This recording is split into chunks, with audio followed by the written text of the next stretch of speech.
Rumpelstiltskin, written by Joanna Nadine, illustrated by Alejandro O. Cafe. Rumpelstiltskin.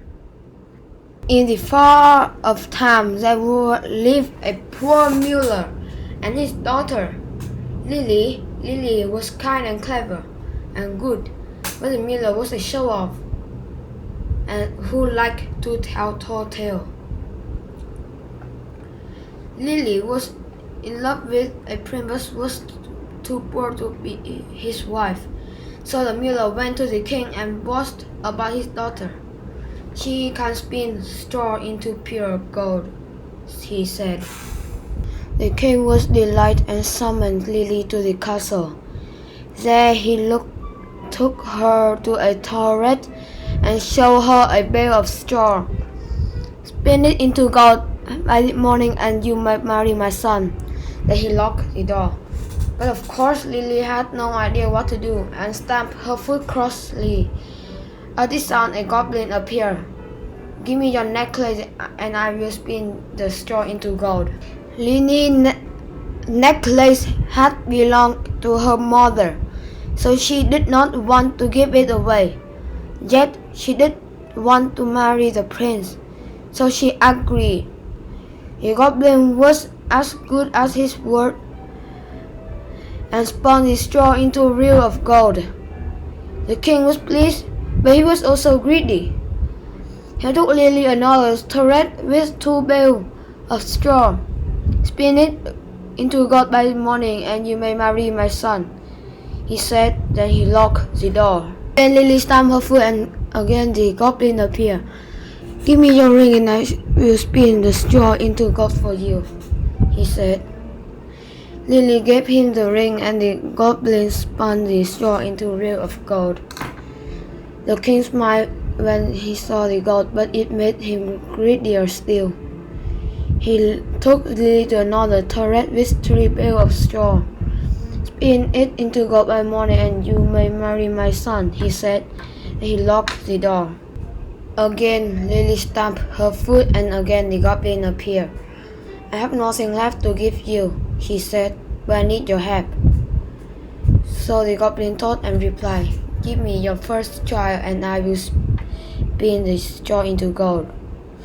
Lily, who did not much care for baby, agreed. The goblin spun the straw into the real gold. This time the king kept his word and Lily married the prince. A year passed and in her happiness, Lily forgot that she did not much care for babies. She and the prince had a little boy. They called him Tom. Lily also forgot her promise to the goblin, but the goblin did not forget.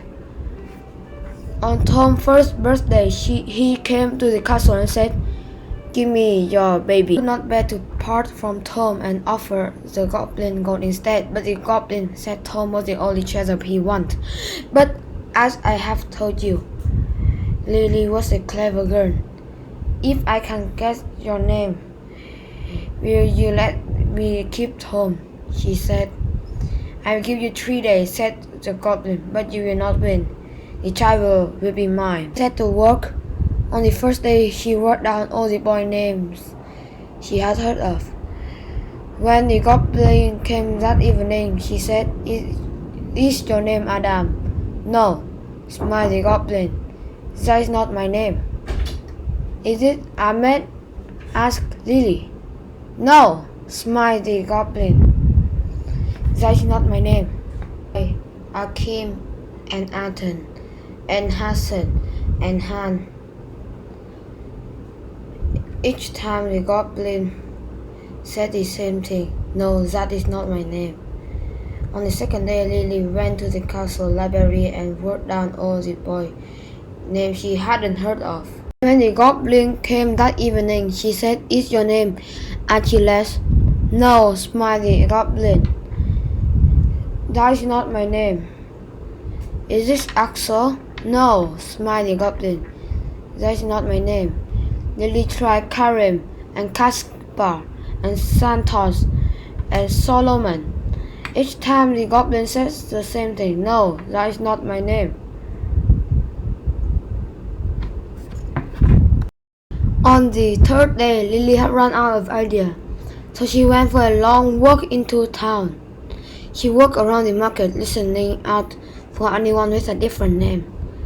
The only name she found in the market was one she had already tried, like Jim, Jack, and Jonas.